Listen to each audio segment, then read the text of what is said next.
자유인은 불가능을 정복한다. 인간은 자유를 가지고 있습니다. 자유 없이는 인간일 수가 없기 때문입니다. 그러나 당연히 자유여야 할 인간이 너무나 속박과 제약의 부자유에 놓여 있기 때문에 좌절과 절망에 빠져갑니다. 인간은 주체성을 갖고 있습니다. 주체성이란 나는 나다 하는 의식입니다. 나는 이렇게도 저렇게도 할 수 있다는 것을 의미합니다. 이것은 하느님도 어쩌지 못하는 특권입니다. 하느님이 인간에게 하느님을 배반할 수도 있고 순종할 수도 있는 선택의 자유를 주지 않으셨다면 인간은 하느님의 로봇가 되었을 것입니다. 그러나 인간은 나라는 주체만으로 살 수는 없습니다. 나 아닌 모든 다른 주체들과의 유기적인 관계성에서 비로소 살 수 있습니다. 갓난아기와 젖먹이는 어머니, 남자와 여자의 사랑 관계, 모든 자연과 사회의 환경 관계에서 사는 것입니다. 그것은 어느 한편이 다른 한편을 흡수하는 것이 아니라 주체와 주체가 정의, 사랑, 의리, 계약 등에 의하여 평등 관계를 맺음으로 서로 협동하여 사는 것입니다. 통틀어 말한다면 인간은 자연과 사회관계 없이 살 수가 없다는 말입니다. 인간 부자유가 자기 이외의 환경에서 온다는 것은 무시 못할 사실입니다만 그 근원은 역시 주체인 자기 자신 안에 있는 것입니다. 환경에는 자연 환경과 사회 환경이 있습니다. 자연 환경은 대체로 불가항적입니다.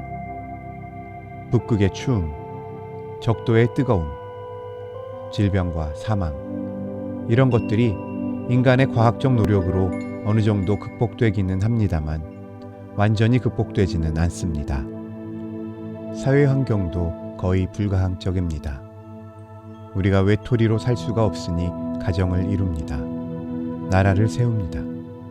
나라 없는 백성의 한을 우리는 경험했습니다. 국권 회복이란 그 민족이나 국민의 사생을 결단하는 큰 일입니다. 히틀러가 독일의 대원수가 됐을 때 나라 없는 유대인은 다만 유대인이란 것 때문에 600만이 학살당했습니다. 그것은 불가항적이었습니다. 우리나라에도 병역의 의무가 있습니다. 소집 영장이 내리면 그것은 항거할 수 없습니다. 어느 나라든 전쟁은 하고 싶지 않습니다. 더군다나 동족끼리 싸우고 싶지 않습니다.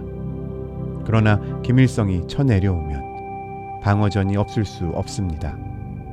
방어전은 진격전으로 확장되기 마련입니다. 거기에 이해관계가 밀접한 다른 나라들이 이쪽 저쪽에 다 있어서 자기 편을 돕습니다. 중공이 나오니 중공 군대와 싸웁니다. 남한에 밀접한 이해관계를 가진 미국이 남한을 돕습니다. 미국도 전쟁에 말려듭니다. 그런 경우에 우리 개인의 의사나 결단 같은 것은 통하지 않습니다. 칼 막스는 이런 인위적인 사회 환경의 불가항적인 힘을 더 똑똑하게 보기 시작했습니다. 그는 경제가 근본 원인이라고 단정했습니다. 자본 가진 자가 인간을 지배한다. 그러므로 모든 자본을 사유에서 공유로 옮기고 모든 기업을 국영으로 하면 인간은 저절로 자본주의의 피착취자가 되지 않고 인간다운 긍지를 갖고 살 수 있었을 것이라고 낙관했습니다. 그러나 실제로 해본 결과는 국가가 자본주가 되고 모든 국민은 더 무서운 노예로 되었습니다. 이것도 사회 환경의 불가항력적 제약의 하나라 하겠습니다. 우리의 사상도 환경론에 근거한 것이 많습니다.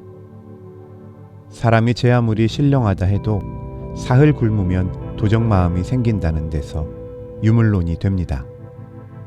예수님의 광야 시험에서 사람이 떡으로만 산다는 정의를 첫 의제로 내놓은 것이 이런 유물론의 조상일 것입니다. 정치력이 모든 인간과 환경을 좌우한다. 그러므로 우선 정치 세력을 쥐자 합니다. 합법적이고 비합법적이고를 논할 것 없다. 무슨 방법으로든 쥐면 된다 하여 그리합니다. 그래서 쿠데타를 합니다. 총칼이 있으니 힘이 보장됩니다. 정의가 다 무엇냐? 정의는 힘센 자가 만들어내는 작품이다. 힘이다, 폭력이다 하는 것이 정치를 생산한다고 합니다. 다윈은 환경론적인 진화론을 창안했던 것 같습니다. 힘센 놈이 약한 놈을 먹는다. 약한 놈은 힘센 놈에게 먹혀서 힘센 놈의 피와 살이 되므로 진화에 동참하는 구실을 한다. 이런 논리로 침략주의가 성행했습니다. 힘은 분산시키면 약해진다. 그러므로 차력군처럼 힘을 한 점에 집중시켜야 진짜 강자가 된다. 그래서 군사 독재 체제가 됩니다. 이런 강력주의도 유물론적입니다. 이런 판국에 인간의 주체성, 인간의 자유 같은 것은 유명무실의 환상이 아니겠습니까? 인격의 존엄이란 일종의 자기도취가 아니겠습니까? 그러나 인간이 이런 것을 다시 반성하고 관찰해 본다는 그 자체가 인간은 이런 것 저런 것들 위에 초월해 있는 존재라는 것을 자증하는 것이겠습니다. 인간이 자연환경, 사회환경, 그리고 자기 자신까지도 초월하여 그것을 객관화할 수 있다는 그것이 그대로 그의 존재가 하느님의 형상이라는 것. 그가 아무와도 또 어떤 것과도 바꿀 수 없는 존엄한 주체라는 것을 말하는 것입니다. 그러나 정직하게 말해서 우리 자신이 우리를 있게 한 것이 아니고 풀이나 나무나 동물들이 또 스스로 자기를 창조한 것이 아님은 사실입니다. 생식 본능, 식욕, 군거 본능 등이 그들 자신이 하는 일인 것 같지만 그것이 그들의 주체적 고안에서 나온 것이 아님은 물론입니다. 원자 핵으로부터 은하계의 모든 별들의 세계가 무한대로 큽니다만 한 법칙에 의하여 진행됩니다. 그것이 제각기 제멋대로 운행한다면 우주는 당장 파멸될 것입니다. 그러면 그 법칙은 어디서 났을까요? 본능이고 환경이고 갤럭시고 간에 그 배후에서 움직이는 보이지 않는 손가락은 무엇이겠습니까? 우리는 우주 만물을 창조하신 창조주 하느님을 상정하지 않고서는 견딜 수 없는 피조물들임을 자백하지 않을 수 없을 것입니다. 이것은 종교의 세계입니다. 하느님은 절대 주격이시기 때문에 추리로 알 수 있는 분이 아니라 그를 믿음으로 아는 것입니다. 그를 신뢰하고 그에게 마음을 열면 그가 우리 마음 안에 그 자신을 보여주시는 것입니다. 이 일을 위하여 그리스도가 그 중간 역할을 맡아주십니다. 그래서 그를 중보자라 합니다. 우리가 기도할 때 예수 이름으로 빕니다 하는 것은 그가 하느님과 우리와의 사이에 다리를 놓아주시는 중보자이시기 때문입니다. 하느님이 인간과 자연과 역사를 통하여 자기 자신의 경륜을 수행하시는 노정은 반드시 즐겁고 편하고 정상적인 것만이 아닙니다. 오히려 곤고와 비상사태와 역사의 비극과 사회적 부조리와 국토의 상실 등 원치 않는 사건들을 통해서 그 뜻을 실현시키는 일도 있습니다. 이런 불가피적인 환경이 닥쳐올 때에 우리는 어떻게 대답해야 할 것입니까? 정면으로 맞부딪혀서 옥죄하는 절대 정의로 대답할 분도 있을 것입니다. 숭고한 인격이겠습니다. 적응하면서 항거하는 분도 있겠습니다. 그 경우에 항거는 목적이고 적응은 수단 또는 전략이겠습니다. 전자는 소수고 후자는 다수인 것이 실상입니다. 어느 경우에서나 인간은 연약합니다. 아무리 의지적인 인물이라 하더라도 오래 가는 동안에는 피곤과 좌절과 실망과 방향 전환이 유혹합니다. 그러므로 삶의 철학이 필요하고 종교적 신앙이 필요합니다. 삶의 목적은 철학에서 규정할 수 있겠습니다. 삶의 목적은 정신적, 윤리적인 가치 기준에서 정립됩니다. 그것이 일반 생물 또는 동물과 다른 점입니다. 죽어도 그런 개죽음은 안 한다. 죽어도 그런 치사한 짓은 안 한다. 등은 인간 삶의 목적이 윤리적이고 정신적이라는 것을 말하는 것입니다. 이런 면에서 공자나 소크라테스 같은 분의 공헌은 큽니다. 충성의 대상을 정하는 데는 종교가 주도 역할을 합니다. 충성이란 것은 주격과 주격의 친의 관계입니다. 주격과 객격의 관계가 아닙니다. 하느님은 절대 주격이고 우리 인간은 종속적 주격입니다. 그러므로 종속적 주격인 우리의 제1차적 충성은 하느님께 바쳐야 합니다.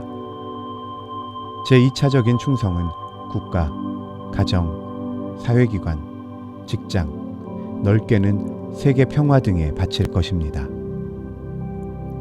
이렇게 삶의 목적과 충성의 대상이 확립되면 자기의 인간격도 자신 있는 존엄을 비칠 것입니다. 이런 사람에게는 진정한 자유가 있습니다. 그 자유는 자연 환경이나 사회 환경에 지배되지 않습니다. 그 인간은 어떤 피조물이나 인간 구조에도 예속되지 않습니다. 인간은 자신의 내적, 정신적 제약에서도 해방됩니다. 바울의 말씀에 내가 비천에 처할 줄도 알고 풍부에 처할 줄도 알아 모든 일에 배부르며 배고픔과 풍부와 궁핍에도 일체의 비결을 배웠노라. 내게 능력 주시는 자 안에서 내가 모든 것을 할 수 있느니라. 그러나 너희가 내 괴로움에 함께 참여하였으니 잘하였도다. 바울은 환경을 긍정하면서 환경을 지배했습니다.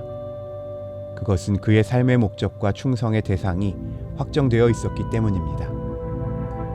우리도 바울과 같은 자유인이 될 수 있습니다. 돈이 많이 생긴다면 그것으로 하느님의 영광과 그리스도의 나라와 인간의 자유를 위해 복음 전파와 사회 봉사에 이바지할 것입니다.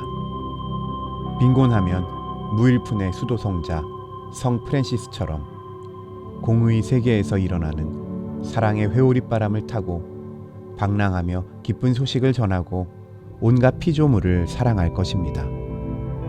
베드로처럼 처자를 갖고 있다면 그들을 데리고 여기저기 옮겨 다니면서 역시 그리스도를 증거할 것입니다.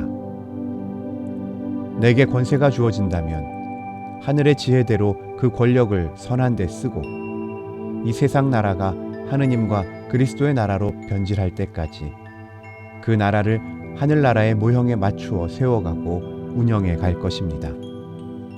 적어도 그 방향에서 국민들과 어울려 그들의 친구가 될 것입니다. 내게 질병과 사망이 닥쳐온다면 그리스도의 십자가를 생각하며 그의 길을 동행할 것입니다. 죽음이 결정적으로 육박해서 내 생명을 점령한다면 나는 무덤에 머무신 그리스도를 생각하면서 후일에 그와 다시 연합할 기쁨을 미리 보고 부활을 찬양할 것입니다. 우리가 그리스도 안에 있으면 환경이 문제가 아닙니다. 하느님 안에서 하느님의 자유를 상속합니다. 하느님 나라의 공헌함으로 기쁩니다. 모든 자연은 하느님 아버지의 동산입니다. 천당은 하느님이 우리를 위해 예비한 집입니다.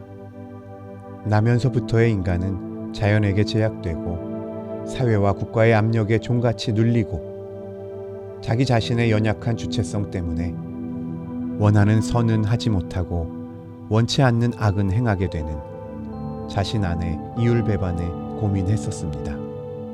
그러나 지금은 이 모든 것이 그리스도 안에서 하느님의 자유로 극복되었습니다. 그리고 진정한 자유인으로 하늘과 땅에 막힘없는 존재가 되었습니다. 이제 우리는 이 불가피한 것들을 복음화하는 자유인이 되었습니다. 내게 능력 주시는 자 안에서 내게 능치 못할 것이 없다고 외칩니다. 깊도다 하느님의 지혜와 지식에 부요하며 그의 판단은 측량치 못할 것이며 그의 길은 찾지 못할 것이로다. 누가 주의 마음을 알았느냐? 누가 그의 모사가 되었느냐? 누가 주께 먼저 드려서 갚으심을 받겠느냐? 이는 만물이 주에게서 나오고 주로 말미암고 주에게로 돌아감이라. 영광이 그에게 세세에 있으리로다.